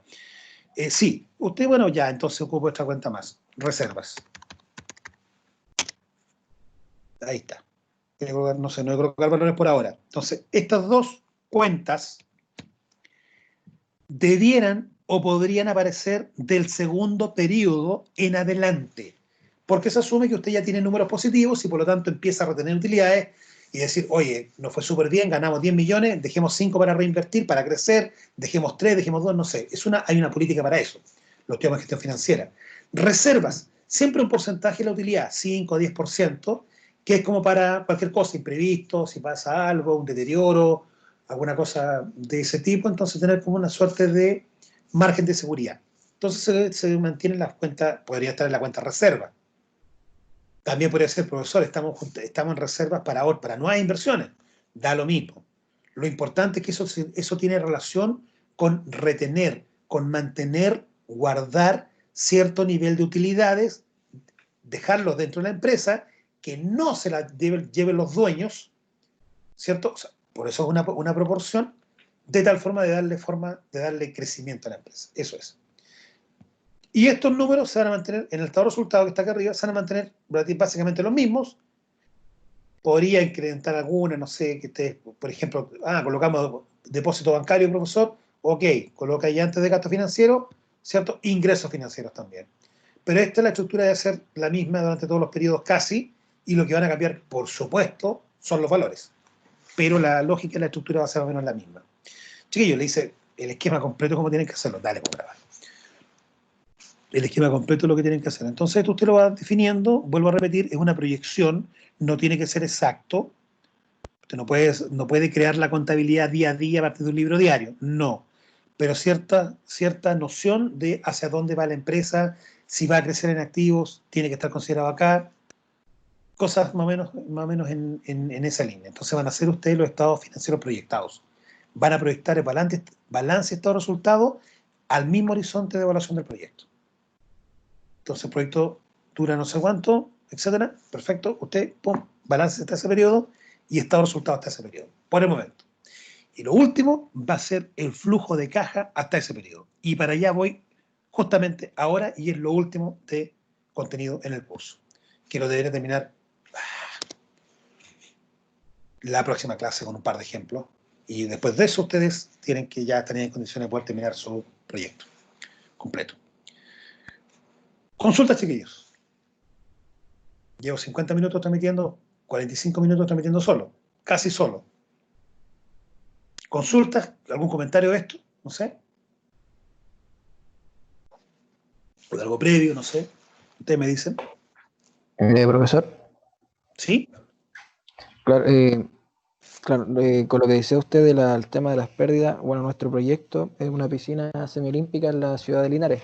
Sí, perfecto. Y en sí, el proyecto Esa es tiene que tener tan muy positivo. grande para una ciudad. Es muy grande para una ciudad muy pequeña. Ya, ¿quién está hablando? Perdón, está hablando Fabián. Sí, Fabián tiene que dar positivo. tiene que dar positivo. No, es broma. Es Sí, broma. o sea, Yo quiero la piscina temperada, pues, pero si no funciona, no funciona nada más, ¿por qué la vamos a hacer? sí, que Si la no, verdad es si que no te dan los números. es una inversión muy grande para tan pocos habitantes que Claro, se ve. no, y me imagino que los costos operacionales tampoco deben ser muy facilitos, pues.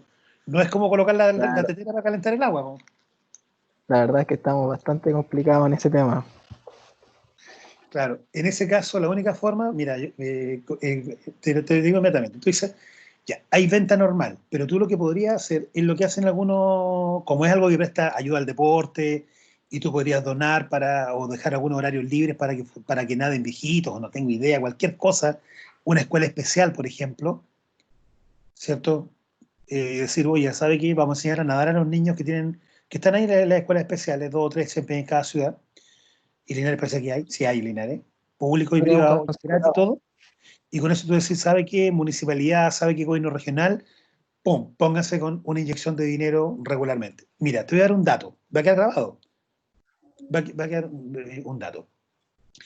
Presentó un proyecto, un amigo, lo conozco, Patricio Valdivieso, presentó un proyecto para poder revitalizar el voleibol en Linares. Él fue un jugador de voleibol, fue de la selección y le gustaba siempre el voleibol y se hizo cargo de la selección de voleibol hace años atrás. Linares siempre ha tenido mucha tradición en voleibol, como otras ciudades en otros deportes, pero Linares ha sido campeón muchas veces de voleibol. Entonces, con eso fue al gobierno regional y el gobierno regional le pasó una tonelada de plata. Tanto así que le pudo pagar voleibol. O sea, aquí se juega un torneo de voleibol y van 200 personas. Y salen campeones nacionales y van 300. Es el tope, para arriba no van. Entonces, una cuestión que es súper raro. Le pasaron dinero para qué? Para poder pagar jugadores, para poder viajar a diferentes lugares.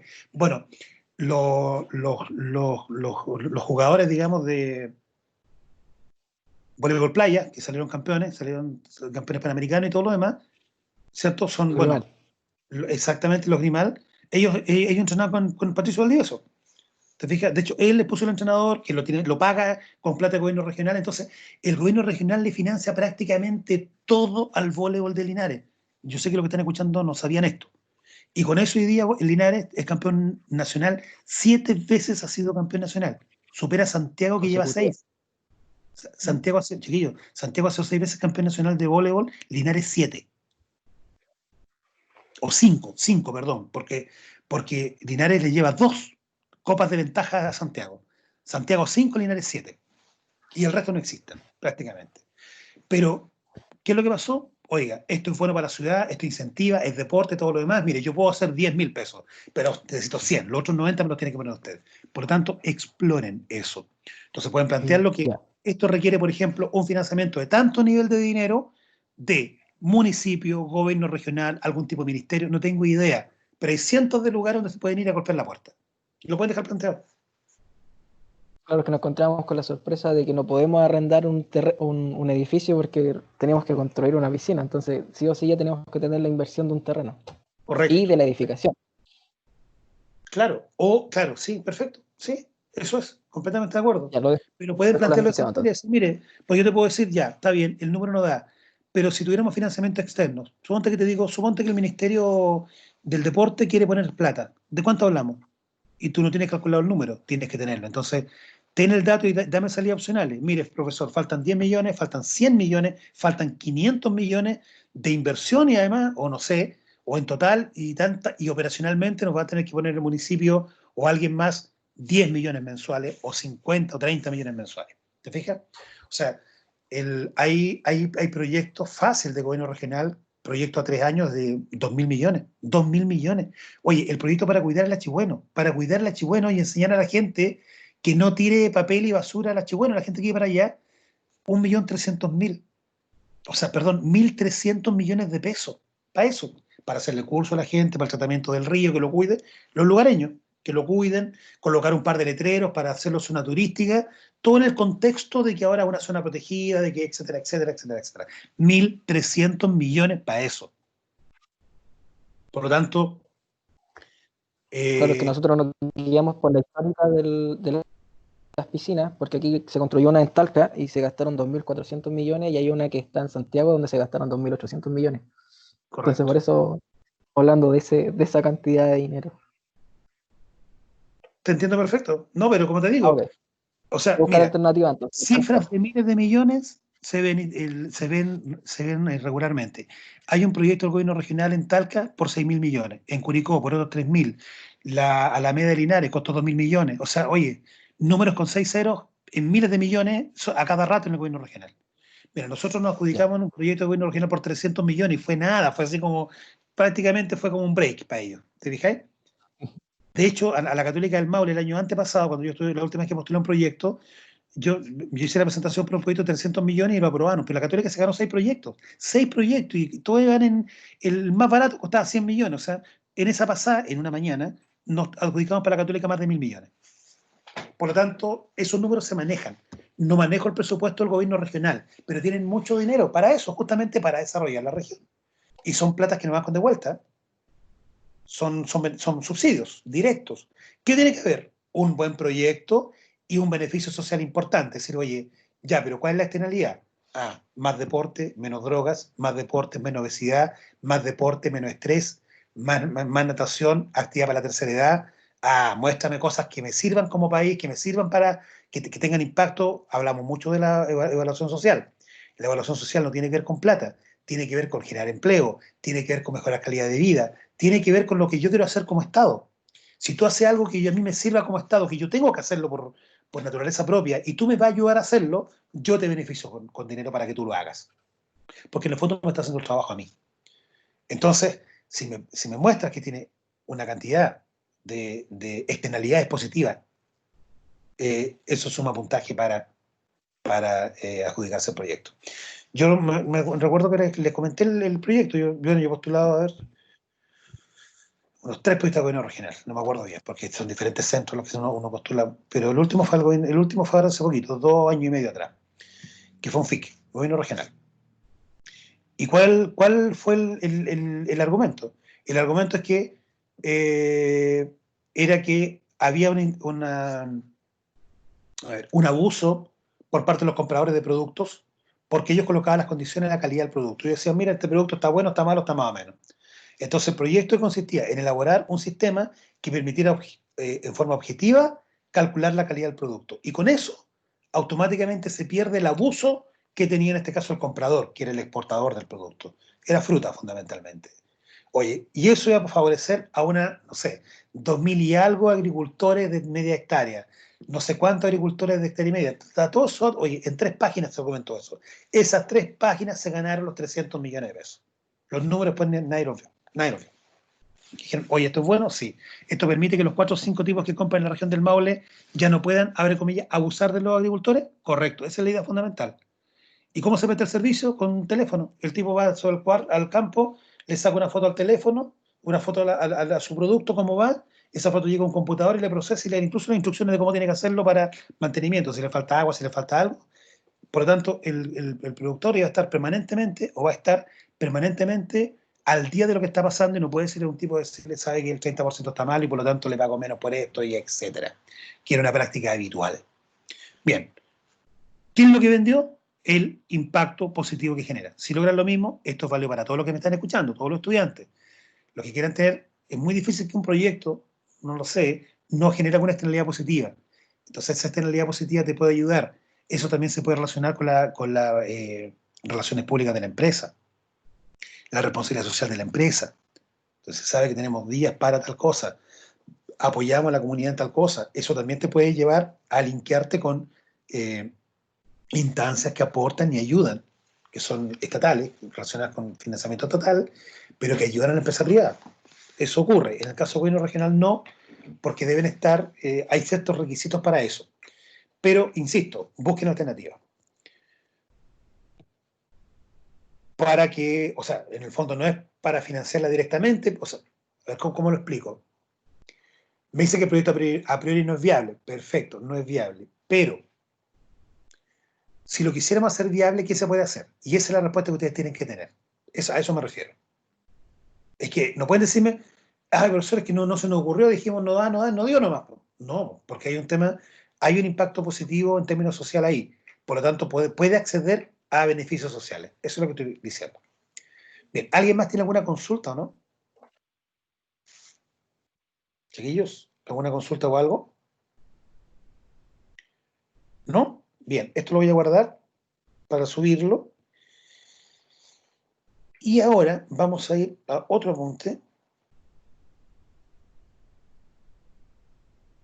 que también está en el MS.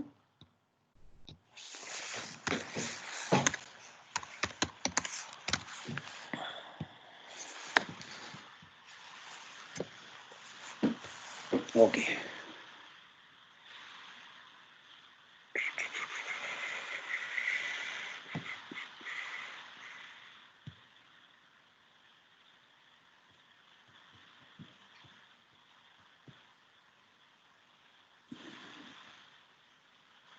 Sí, ok, ahí está.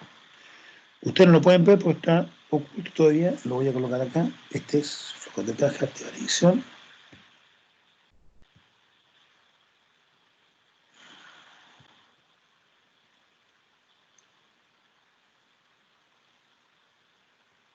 A contar de ahora, ya está disponible.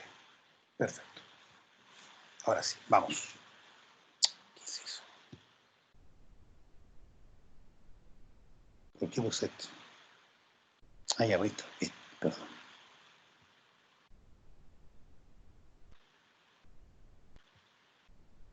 Este. Mostrar. Ahí sí. Este es. Ya. Este es un apunte que hice hace tiempo, ya análisis económico y financiero, análisis económico proyecto, en torno al presupuesto de capital. Presupuesto de capital se refiere a inversiones, proyectos. Entonces acá, este apunte dije en el verano, cuando estábamos en las últimas clases de gestión financiera, hice una última clase con no muchos alumnos, me acuerdo, donde dije, esto lo vamos a volver a retocar, porque tengo que volver a enseñarlo y con mayor profundidad. Entonces lo íbamos a volver a trabajar. Ahí está, dicho y hecho.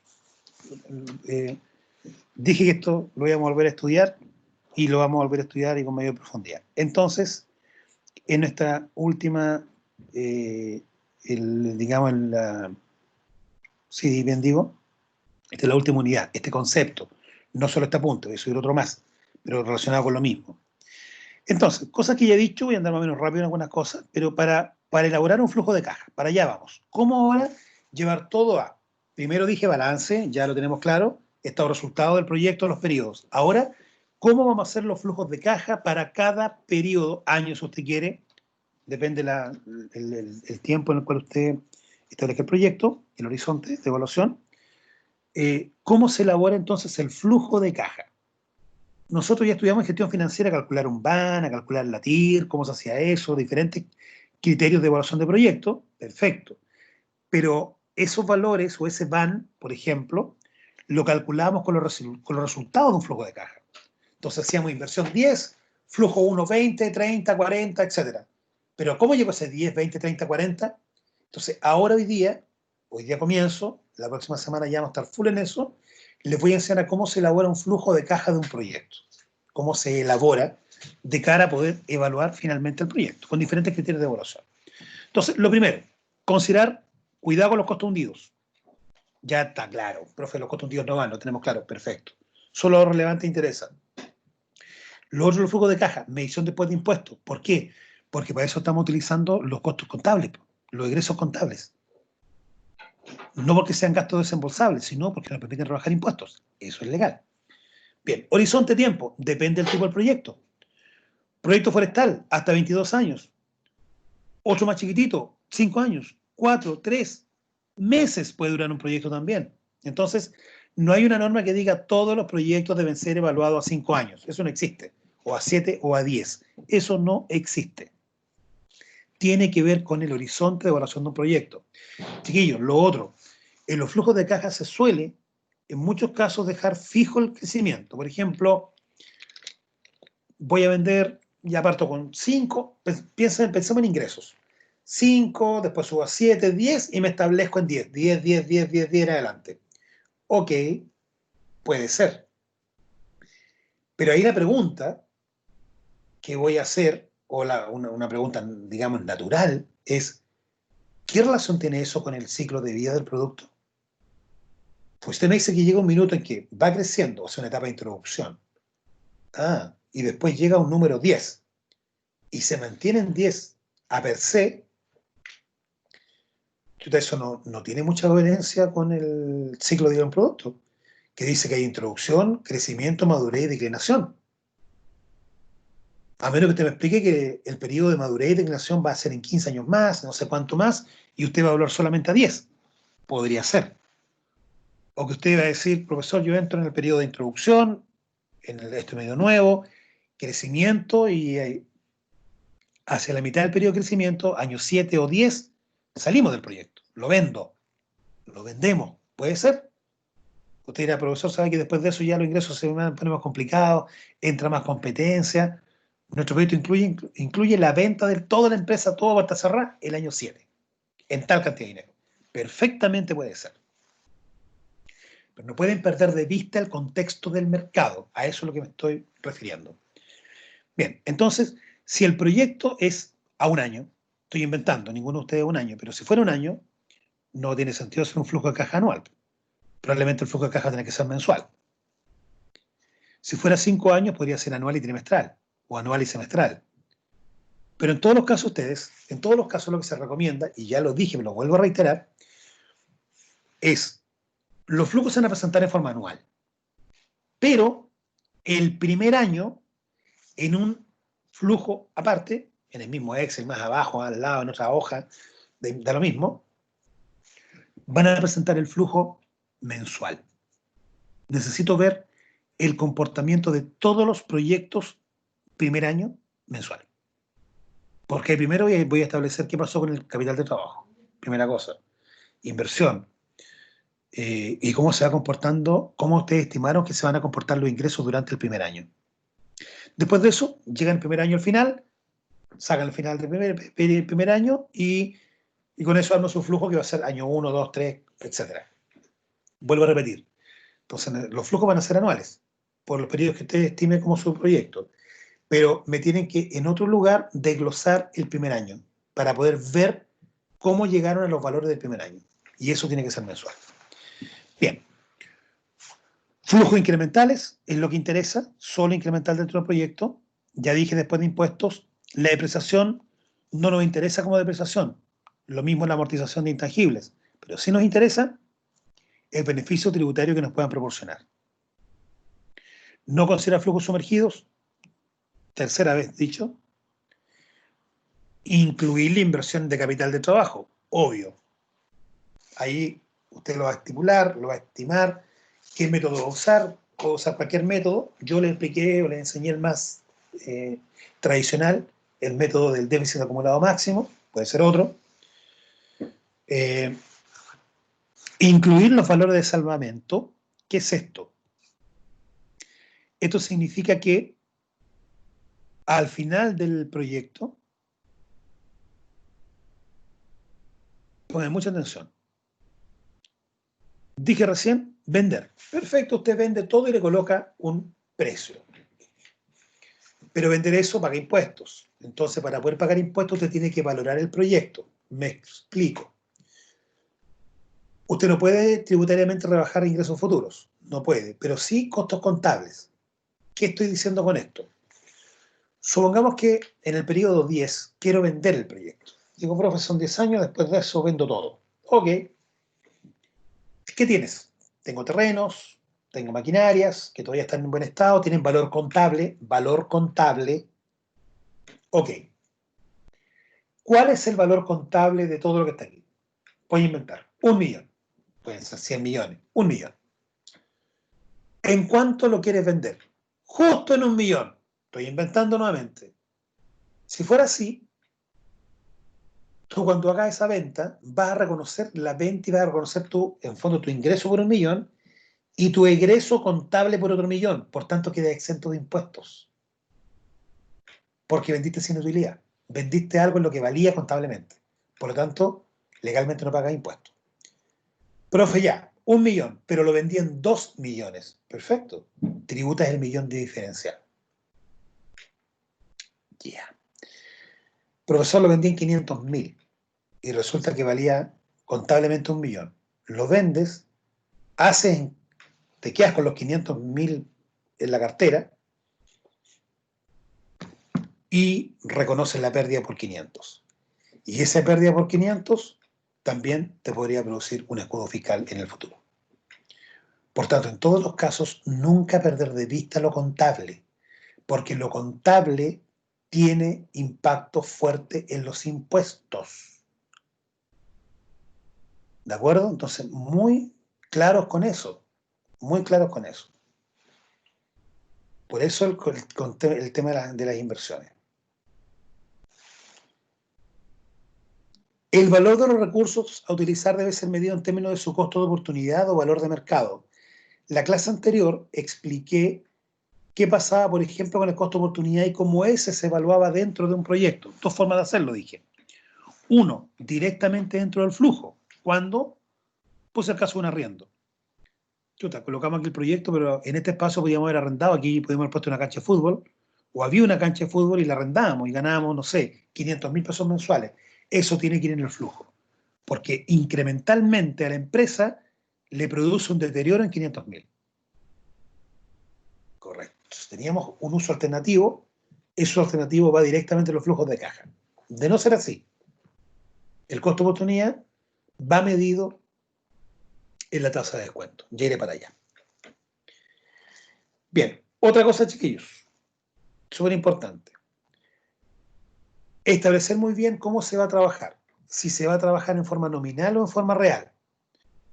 Ya todos acordarán en cálculo financiero que trabajábamos con valores nominales cuando se hablaba de moneda. Algún tipo de moneda era valor nominal. Pero cuando era una unidad que se autoprotege de inflación, como la UTM o como una UF, en ese caso se habla de valores reales, porque efectivamente se autoprotegen de inflación.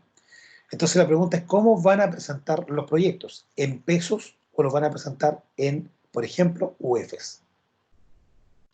Bien, póngame mucha atención. Lo normal es que un proyecto que está presentado a más de 5 años se presente en UFs. Bajo 5 años, en pesos o en UFs. O sea, dicho de otra manera, siempre va a estar correcto expresarlo todo en UFs. Y en algún lugar se anota UF del periodo tanto. Usted dice, pero hoy día, 31 de no sé qué cosa, 26.700, da lo mismo, 29.800, y lo pone ahí. Importa un rato referencial. Entonces, cuando alguien quiera ver el proyecto, cuánto significa en dinero, todo lo demás, usted lo va a calcular con la UF del momento. Punto. Esa es la ventaja de hacerlo en UF. Entonces, un proyecto, independientemente el tiempo que dure, si está evaluado en UFs, va a estar siempre correcto.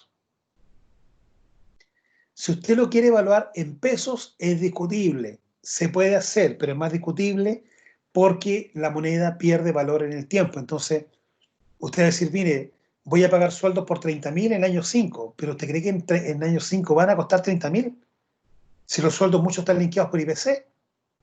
Ah, ¿cómo lo hago entonces? En UF. Si la UF sube, usted sube el sueldo. Ah, si la UF sube, usted paga más arriendo, porque el arriendo también va linkeado a la UF.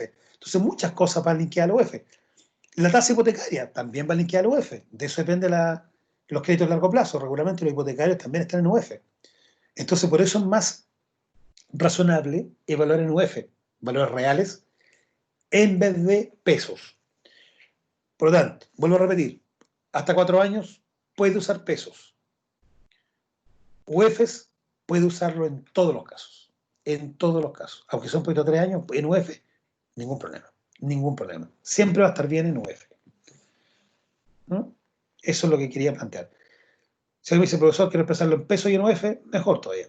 Pero siempre va a ser la UF la que tenga mayor razón, mayor credibilidad, mayor tasa de aceptación, mayor verificación como valor. Eso es lo que me quería decir. Y ustedes saben cómo llegar a la tasa de descuento, llevar la tasa real a nominal, nominal a real. Por eso traje esta relación a colación. Es decir, si lo va a hacer en UF, por ejemplo, no olvidar eso. Usted, la inflación esperada del año la puede sí proyectar en los años siguientes.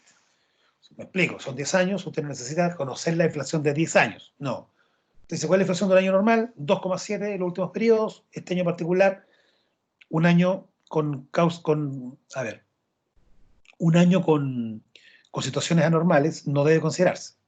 Por ejemplo, 2019 hubo problemas, 2020 también. Entonces, por ejemplo, podría ser, ¿cuál fue la inflación del 2018? Que no hubo mayores condiciones, condiciones extrañas, digamos, raras a lo habitual. Y ese valor proyectarlo, y lo escribe, supuesto, se toma inflación de 2018, dado que 2019 hubo problemas en la economía por el segundo semestre, dado que no sé qué cosa, y durante el primer semestre, todo el año 2020, dado no sé qué cosa, la pandemia, lo que usted quiera, por tanto, se toma un año normal, como el 2017, 2018 como base, para extraer el valor del IPC. Y ese se proyecta, ese valor, permanentemente en todo el proyecto. ¿Ok? Esa es la forma. Pero lo debe explicar en una nota al pie de alguna parte. Debe estar escrito y a la vista y fácil de leer, porque es una cosa comprensible y entendible. Llevo más de 1 hora y media de clase, chiquillos. A ver, déjenme ver qué dice el cómputo. No me dice cuánto llevamos. Sí, aquí, 1 hora 43. Correcto, casi 1 hora 45. Ya.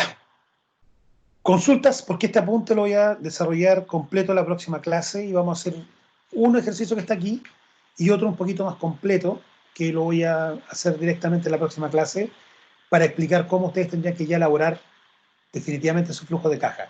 Les voy a entregar una plantilla para el flujo de caja. O sea, tal como hice con el balance recién, esto es lo que tiene que ir, lo que tiene que ir, lo que tiene que ir. Lo mismo voy a hacer, pero con el proyecto. Lo mismo, tal cual. Les voy a dar una plantilla que se la voy a subir para que ustedes puedan trabajar con ella. Ningún problema con eso. Pero, insisto, entenderla, el trabajo de ustedes, y llenarla, obviamente, también. Bien, antes de terminar, voy a... Para no entorpecer la clase, voy a, entonces, como vamos a quedar hasta acá, de tener la grabación,